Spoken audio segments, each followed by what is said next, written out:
हमारे इंडिया में यूपी नाम की एक जगह है जिसके अंदर वृंदावन है। तो ऐसे ही इंग्लैंड में एक कैंट नाम की डिस्ट्रिक्ट या जगह है जिसके अंदर कैंटरबरी नाम की एक जगह है। जैसे हम वृंदावन भगवान जी के दर्शन करने जाते हैं, ऐसे ही कैंटरबरी में जो लोग होते हैं, वहाँ के जो सेंट्स होते हैं, उनके दर्शन करने जाते हैं। तो क्या होता है, ये जो पिलग्रिम 29 पिलग्रिम्स होते हैं, ये सब थॉमस बैकेट की श्राइन पर उनके दर्शन करने जाते हैं। सर्दी का मौसम बीत गया होता है, स्प्रिंग स्प्रिंग का मौसम चल रहा होता है। ये स्प्रिंग का मौसम ही लोगों को इंस्पायर करता है कि वो पिलग्रिमेज पर जाएं। ठंड के मौसम में तो किसी का मन करता नहीं है बाहर निकलने का, पर जैसे ही स्प्रिंग आया, फ्लावर्स उगने लग गए, मंद मंद हवा चलने लग गई, पक्षी गाने लग गए, सूरज की किरणें भी हमको सुहा रही है, ना ठंडी लग रही है ना सर्दी लग रही है, तो लोगों का मन पिलग्रिमेज पर जाने का करता है। तो इंग्लैंड के अलग अलग हिस्से से लोग एक इन में, ठीक है, साउथ वर्ग के एक टैबर्ड में इकट्ठे होते हैं। 29 लोग इकट्ठे होते हैं, चौसर भी उन्हीं में से एक होता है। तो जब सब इकट्ठे होते तो उनको पता चलता, अच्छा सब कैंटरबरी जाने के लिए ही आए हैं यहाँ पर, तो सब कहते हैं कि चलो हम ना मिलकर इकट्ठे चलेंगे। तो उस होटल का जो मालिक होता है वो कहता है ठीक है, मैं भी आप सबके साथ चलूँगा, लेकिन एक शर्त है, हम जैसे यहाँ से लेके हम कैंटरबरी तक जाएंगे तो रास्ते में क्या करेंगे, एंटरटेनमेंट के लिए हम सभी एक दूसरे को दो दो कहानियाँ सुनाएंगे, जाते टाइम भी और आते टाइम में भी। और जो सबसे अच्छी स्टोरी सुनाएगा उसको हम सारे लोग मिलकर एक मील देंगे जब हम कैंटरबरी से अपना सफ़र तय करके आ जाएंगे। तो सब उसकी राय मान लेते हैं और फिर वो क्या करते, जैसे अगली सुबह कैंटरबरी के लिए जब वो निकलते हैं तो थोड़ी सी दूर चलकर वो रुकते हैं और वो क्या करते हैं, स्ट्रोज को, किसी स्ट्रो को, छोटा किसी स्ट्रो होती है जो पाइप होती है उसको काट लेते हैं, छोटा बड़ा, और तय किया जाता है कि जो भी सबसे छोटी स्ट्रो निकालेगा वो कहानी सुनाने की शुरुआत करेगा। तो उसमें से जो नाइट होता है जो उस टाइम लोग लड़ा करते थे, ठीक है। तो उसमें जो नाइट होता है उसके पास सबसे छोटी स्ट्रो मिली और फिर वो कहानी सुनानी स्टार्ट करता है। तो जैसे जैसे सब जर्नी पर जाते हैं, सब अपनी अपनी कहानी सुनाते हैं। तो अब क्वेश्चन ये है कि वो किसके दर्शन करने जा रहे हैं। वो सेंट थॉमस बैकट के दर्शन करने जा रहे हैं। जो ये सेंट थॉमस बैकट थे, जब लोग बीमार हुए थे तो इन्होंने बहुत लोगों की जो है मदद करी थी। उस टाइम का राजा हुआ करता था किंग हेनरी सेकंड। उसने अपने सिपाहियों के द्वारा, नाइट्स के द्वारा, इन सेंट की कैथीड्रल में ही हत्या करवा दी थी, लेकिन बाद में जब अलेक्जेंडर थी आया तो उन्होंने इनको कैनोनाइज कर दिया, यानी इनको एक संत की उपाधि दे दी, क्योंकि इन्होंने लोगों की सेवा करी थी, लोगों को सर्व करा था। तो इन्हीं के दर्शन करने के लिए सब वहाँ पर जा रहे थे। तो जो हमारी कैंटरबरी टेल्स है, टेल्स का मतलब होता है इसमें आप सच्चाई की आशा मत रखो, ठीक है। इसमें कुछ सच्चाई हो भी सकती है लेकिन सच्चाई नहीं भी हो सकती, मोरल वैल्यू हो भी सकती है और नहीं भी हो सकती।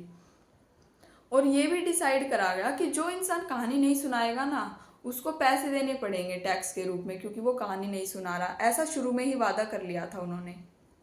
तो ये जो कैंटरबरी टेल्स हैं, इसमें सबके द्वारा दो दो कहानी सुनाई गई है, लेकिन हमारे सिलेबस में है द जनरल प्रोलॉग। तो जनरल प्रोलॉग में जो हमारा स्पीकर, यानी कि जो हमारा स्पीकर चौसर है, वो कहता है कि ये टेल्स हम नहीं पढ़ रहे, मैं आपको जनरल प्रोलॉग देता हूँ। यानी सब लोग अपनी अपनी कहानी सुनाएंगे, इनके करेक्टर के बारे में तो आप जान लो, यानी ये दिखते कैसे हैं, इनका नेचर कैसा है। तो ये अपने प्रलोग में देखो, एक तो होता है प्रलोग, एक होता है प्रीफेस, ठीक है। इनमें अंतर क्या है, प्रोलोग जो होता है वो जो भी आपकी स्टोरी होती है ना, उसी से रिलेटेड होता है उसमें। और जो प्रीफेस होता है, इसमें जो भी स्पीकर या राइटर होता है वो सबको थैंक्स कर रहा होता है कि मैं उसको थैंक देना चाहूँगा, उसने मेरी बुक लिखने में मदद करी, या इस स्टोरी में मुझे करने में ये दिक्कत आई, तो उसमें एक्स्ट्रा चीज़ें लिखी हुई होती है। लेकिन जो प्रोलोग होता है उसमें स्टोरी से रिलेटेड ही बात हो रही होती है, एक्स्ट्रा कुछ बात नहीं होती। तो इस जनरल प्रोलॉग में जितने भी 29 पिलग्रिम्स थे वो कैसे दिखते थे, उन्होंने कैसे कपड़े पहने हुए हैं, उनका नेचर कैसा है, हम इस चीज़ को जानेंगे। तो लाइन 1 से लेके 18 तक तो बताया गया है कि ठंड चली गई है, स्प्रिंग का मौसम है, फ्लावर्स उगने लग रहे हैं, जेफरस नाम की जो हवा है वो चारों तरफ फैली हुई है, जो फाउल्स हैं वो गाना गा रहे हैं, और सब पिलग्रिमेज पर जाने के लिए इंस्पायर हो रहे हैं क्योंकि नेचर और इन्वायरमेंट माहौल ही ऐसा है। इस वीडियो में हम डिस्कस करेंगे जो इसके बाद 19 से लेके लाइन 34 है, और नाइट का कैरेक्टर कैसा था, नाइट कैसा दिखता था, और उसका जो बेटा था स्क्वायर वो कैसा दिखता था, इसको डिस्कस करेंगे। और बाकी जो कैरेक्टर्स है वो ऑडियो फॉर्म में रिकॉर्ड हो चुके हैं। सो लाइन नंबर 18 से स्टार्ट है कि it happened in that season that one day in Southwark at the Tabard as I live. वो कहता है कि उस समय की बात है साउथ वर्क में, जब हम एक टैबर्ड में एक इन टाइप में मैं गया था, ready to go on pilgrimage, मैं पिलग्रिमेज पर जाने के लिए तैयार था, एंड स्टार्ट फॉर कैंटरबरी, और कैंटरबरी जाने के लिए भी तैयार था, most devoted heart at night there came into that hostelry some 9 and 20 in a company.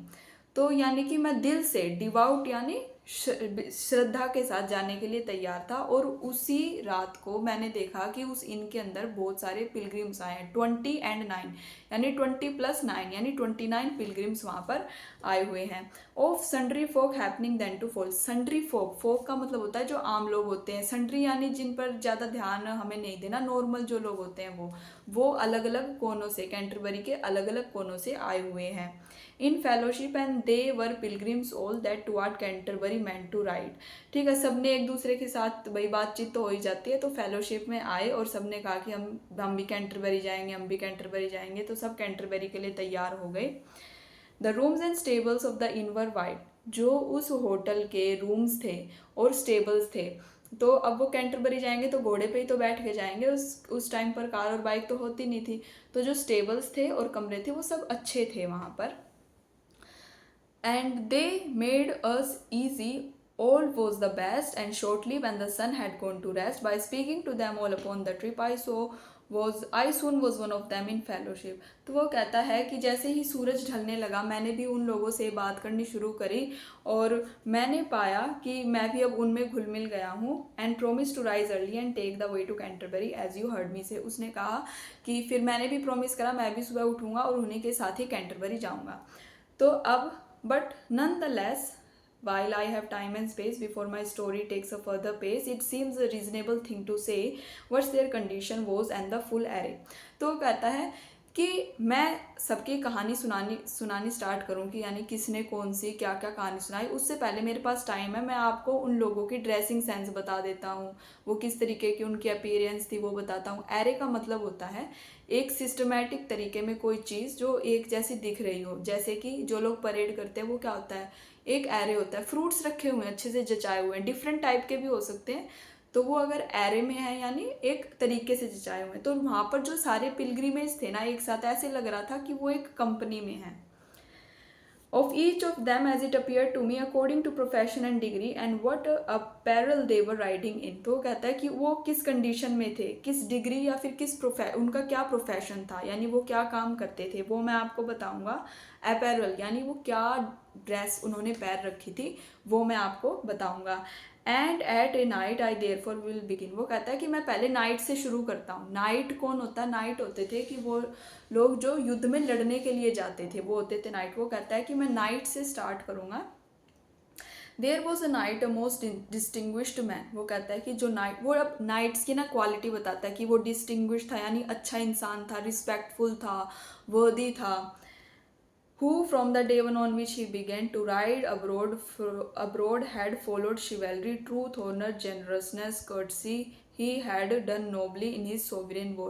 तो कहता है वो शुरू से ही, जब से उसने लड़ाई करनी शुरू करी यानी वो बाहर जाता था लड़ाई करने, जब से ही जीतता रहा है, उसने अपना साहस दिखाया है, जेनरसनेस यानी दूसरों के प्रति आदर दिखाया है, ही हैड डन नो, और जब जिस भी राजा की तरफ से वो लड़ा है उसमें उसने विजय हासिल करी अभी तक। And ridden into battle no man more, और उसके जैसा कोई इंसान बैटल में होता ही नहीं था, वो सर्वश्रेष्ठ था। As well in Christian and in heathen place and even honoured for the noble place. चाहे वो ऐसी जगह गया हो जहाँ लोग धर्म को मानते हैं या धर्म को नहीं मानते, हर जगह ही उसका सम्मान हुआ है। फिर आगे बहुत सारी जगहों के नाम गिनवा रखे हैं, जैसे when we took Alexandria he was there. जब अलेक्जेंड्रिया के साथ लड़ाई हुई तब भी वो वहाँ था।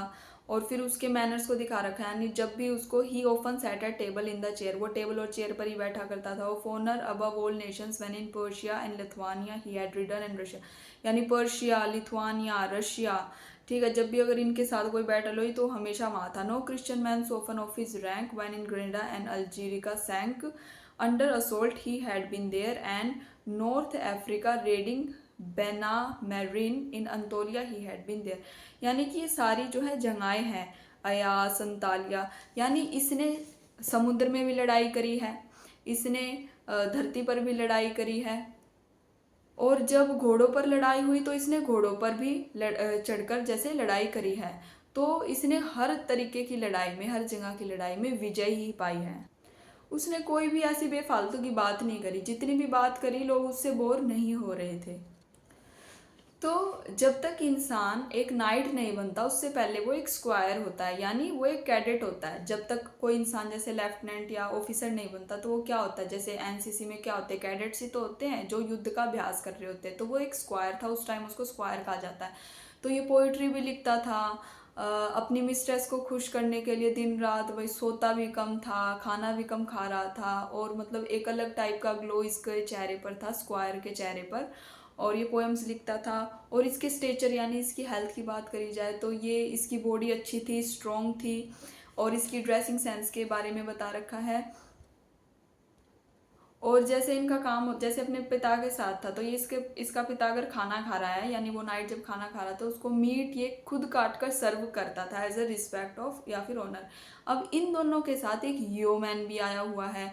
योमैन क्या करता है, योमैन जो होता है वो इन्हीं की तरह आप देखोगे कि उसके पास भी एक अच्छी साफ सुथरी तलवार होती है, उसने जो रख रखी होती है, उसने ग्रीन कलर के कपड़े पहन रखे होते हैं। और डीपली इन करेक्टर्स को ऑडियो फॉर्म में आगे डिस्क्राइब करा हुआ है हर करेक्टर को।